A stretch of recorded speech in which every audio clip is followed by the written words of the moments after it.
لله الحمد لله رب العالمين الصلاة والسلام على رسوله الكريم وخاتم النبيين وعلى آله الطيبين وصحابه الطاهرين كلهم أجمعين أما بعد رب اشرح لي صدري ويسر لي أمري واحلل عقدة من لساني يفقهوا قولي سبحانك لا علم لنا إلا ما علمتنا إنك أنت العليم الحكيم. அரசாட்சி தனதாக்கி அதன் சாட்சி நபியாக்கி அழகாட்சி புரிகின்ற அல்லாஹ்வுக்கே எல்லா புகழும் உரித்தாகட்டும் வாழ்க.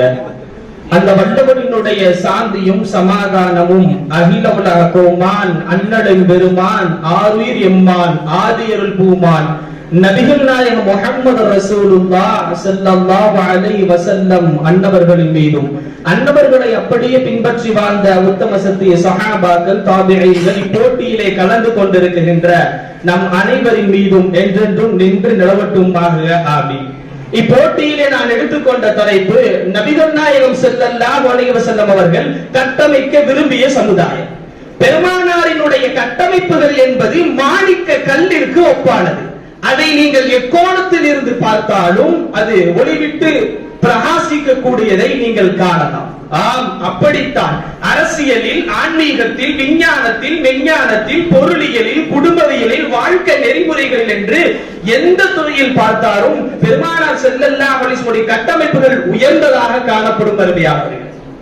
இதை தாண்டி இப்படியும் சொல்லலாம், மற்ற தலைவர்கள் கட்டமைத்திருக்கிறார்கள் ஒரு இரு புத்தகங்கள் மாத்திரம்தான், 3 புத்தகம் 4 புத்தகம். ஆனால் பெருமானார் ஸல்லல்லாஹு அலைஹி வஸல்லம் அவர்கள் கட்டமைத்தது மாத்திரம் 40 லட்சம் ஹதீஸ்கள் இருக்கிறது, 8 லட்சம் சஹீஹான ஹதீஸ்கள் இருக்கிறது. அதிலே நமக்கு தெரிஞ்ச கிதாபுகள் என்று சொன்னால் 6 கிதாபுகள், புகாரி, முஸ்லிம், திர்மிதி, அபூ தாவூத், இப்னு மாஜா, நஸாயி என்ற 6 கிதாபுகள் நம்மிடத்தில் இருக்கிறது. இதிலிருந்து சில விஷயங்களை மாத்திரம் உதாரணமாக தலைவி தொட்டுவிட்டு செல்லுவேன், அவ்வளவுதான் முடியும் அருமையானவர்களே. ஆரம்பமாக நபி ஸல்லல்லாஹு அலைஹி வஸல்லம் கட்டமைத்தது ஒரே இறைவன் என்று கட்டமைத்தார்கள். லா இலாஹ இல்லல்லாஹ், வணக்கத்திற்கு தகுதியானவன் அல்லாஹ்வை தவிர வேறு யாரும் இல்லை என்று பெருமானார் ஸல்லல்லாஹு அலைஹி வஸல்லம் அவர்கள் கட்டமைத்தார்கள்.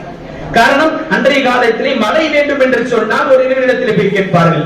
இப்படி பல கடவுள்களை வணங்கிக் கொண்டிருந்தார்கள். வணக்கத்திற்கு தகுதியான அல்லாஹ் ஒருவனே என்று நபி ஸல்லல்லாஹு அலைஹி வஸல்லம் அவர்கள் கட்டமைத்தார்கள். இரண்டாவதாக நாயகம் ஸல்லல்லாஹு அலைஹி வஸல்லம் அவர்கள் வஅதஸிமு பிஹப்லில்லாஹி ஜமீஆ, ஒற்றுமை என்ற கைத்தை பற்றி பிடித்துக் கொள்ளுங்கள், நிற வேற்றுமை, மத வேற்றுமை, சாதி வேற்றுமை, எந்த வேற்றுமையும் கிடையாது என்று சொல்லி நபி ஸல்லல்லாஹு அலைஹி வஸல்லம் அவர்கள் ஒற்றுமையின் பக்கம் தன்னுடைய சமுதாயத்தை கட்டமைத்தார்கள். அதற்கு அல்லாஹ்வுடைய வசனத்தை சொல்லி காட்டுவார்கள், யா அய்யுஹன் நாசு இன்னா ஹலக்னாகும் மின் ذكر وانثى, அனைவரும் ஒரு ஆண் ஒரு பெண்ணில் இருந்து படைக்கப்பட்டவர் தவிர வேறு எந்த வேற்றுமையும் கிடையாது என்று நாயகம் ஸல்லல்லாஹு அலைஹி வஸல்லம் அவர்கள் கோடிட்டு காட்டி இருக்கிறார்கள். அதனால தான் நம்ம பள்ளிகளிலே சஃப்லே நிற்கிற பொழுது கூட முதலாளி தொழிலாளி பக்கத்துல நிற்பார், தொழிலாளி முதலாளி பக்கத்துல நிற்பார். எந்த அளவுக்கு கேட்டா தோள் பூஜங்கள் ஒட்டி இருக்க வேண்டும். இல்லைன்னா நபி ஸல்லல்லாஹு அலைஹி வஸல்லம் சொல்றாங்க, நடுவுல ஷைத்தான் வந்துருவா. நபி ஸல்லல்லாஹு அலைஹி வஸல்லம் அவர்கள் கோடிட்டு காட்டுகிறார்கள் அருமையானவர்களே. மற்ற வழிபாட்டு சமுதாயத்தினுடைய வழிபாட்டு தலைவர்கள் எல்லாம் 101 ரூபாய்க்கு ஒரு பூஜை, 1001 ரூபாய்க்கு ஒரு பூஜை. நான் இப்படியும் சொல்லுவேன், சமீபத்திலே தேனி மாவட்டத்திலே ஒரு நிகழ்வு நடந்தது. 8 குடும்பத்தில் இருந்து 40 நபர்கள் இஸ்லாத்தை தழுவினார்கள். ஏன் இஸ்லாத்தை ஏற்றீர்கள் என்று கேட்கிற பொழுது அவர்கள் சொன்ன செய்தி என்ன தெரியுமா? மேல் ஜாதி கீழ் ஜாதி என்று எங்கள் ஊரிலே இருக்கிறது, எங்களால் முடி வெட்டக்கூடிய கடையில் கூட போய் மேல் ஜாதிக்காரர்கள் வெட்டக்கூடிய இடத்தில் எங்களால் வெட்ட முடியவில்லை என்று நாங்கள் இஸ்லாம் எங்களுக்கு நல்ல கட்டமைப்புகள் வைத்திருக்கிறது. நபிகள் நாயகம் முஹம்மது ரசூலுல்லாஹ் ஸல்லல்லாஹு அலைஹி வஸல்லம் ஒரு கட்டமைத்து தந்திருக்கிறார்கள், எனவே நாங்கள் இஸ்லாத்தை ஏற்றுக்கொண்டோம் என்பதாக வரலாறு பேசுகிறது. அருமையானவர்களே, பெண்ணியத்தை கண்ணியம் என்று கட்டமைத்த ஒரே தாய்தான் முஹம்மது ரசூலுல்லாஹ் ஸல்லல்லாஹு அலைஹி வஸல்லம் அவர்கள் மாத்திரம்தான். பெருமானார் பெண்ணியம் என்றால் கண்ணியம் என்று சொல்வதற்கு முன்னால் எவனும் பேசவில்லை, யாரும் பேசவில்லை. பெருமானார் பேசிய பிறகு இன்றைக்கு எல்லாம் சொல்லுகிறார்கள், பெண்ணியம் கண்ணியமானவர்கள், பெண்ணியத்தை போற்ற வேண்டும், புகழ வேண்டும். பெண்ணியத்தை கட்டமைத்து கண்ணியம் என்று கட்டமைத்து கொடுத்த ஒரே தலைவர் முஹம்மது ரசூலுல்லாஹ் ஸல்லல்லாஹு அலைஹி வஸல்லம் அவர்கள். இப்படியும் சொல்லுவேன், பெண்ணியத்தை நாயகம் ஸல்லல்லாஹு அலைஹி வஸல்லம் அவர்கள் கட்டமைத்ததை போல் இனி எந்த தலைவரும் கட்டமைக்க போவதில்லை.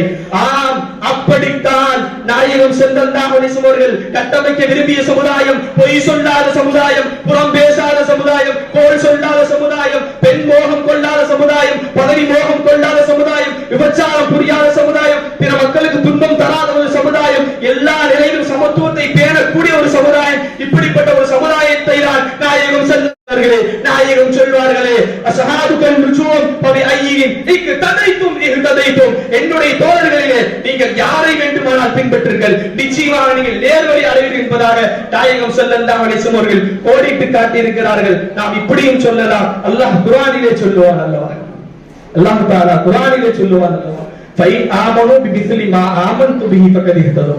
உங்களை அவர்கள் பின்பற்றினார் என்று சொன்னால் நேர்வழி அடைவீர்கள் என்று அல்லாஹ் தஆலா குர்ஆனிலே சொல்லி காட்டுகிறார். சஹாபாக்களை பார்த்த அருமையானவர்களே, இன்றைக்கு நாம் எப்படி இருக்கிறோம்? நபி ஸல்லல்லாஹு அலைஹி வஸல்லம் அவர்கள் கட்டமைத்து விரும்பிய சமுதாயமாக நாம் இருக்கிறோமா என்று நாம் யோசிக்க கடமைப்பட்டிருக்கிறோம். அருமையானவர்களே, நான் ஒற்றை வரிகள் சொல்லட்டுமா? பெருமானார் கட்டமைத்ததை நான் ஒற்றை வரிகள் சொல்லட்டுமா?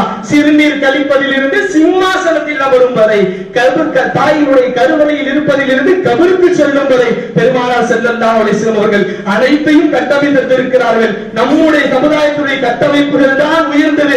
நாம் ஏன் மற்றவர்களை பார்க்க வேண்டும்? நாம் நம்ம நபியுடைய சுன்னத்தை பின்பற்றி பெருமானாருடைய கட்டமைப்புகளை நாம் முழுமையாக பின்பற்றினோம் என்று சொன்னால் அருமையானவர்களே, யோசிக்க கடமைப்பட்டு நாம் நிச்சயமாக வெற்றி பெறும் மாற்று கருத்து இல்லை. அருமையானவர்களே, அதே போல இன்னொரு விஷயத்தை சொல்லலாம். போதைப் பொருள் விஷயத்தில் இன்றைக்கு போதை ஒழிப்பு என்றெல்லாம் பேசுகிறார்கள். இதை சமீபத்தில் ஒரு தலைவர் சொல்லுகிறார். என்ன சொல்லுகிறார் தெரியுமா? அந்த தலைவர் சொல்லக்கூடிய கருத்து, ஆரம்ப காலத்தில் முஹம்மது ரசூலுல்லாஹி ஸல்லல்லாஹு அலைஹி வஸல்லம் அவர்கள் மது ஒழிப்பை கட்டமைத்ததை போல் நாம் அமைக்க வேண்டும் என்று சொல்லி காட்டுகிறார்.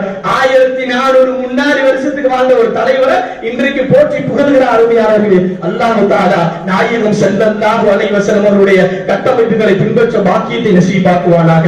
அல்லாஹ் தஆலா அனைவரையும் அல்லாஹ் பொருந்திக் கொள்வானாக. இஸ்லாமிய சமுதாயத்தை அல்லாஹ் பாதுகாப்பானாக.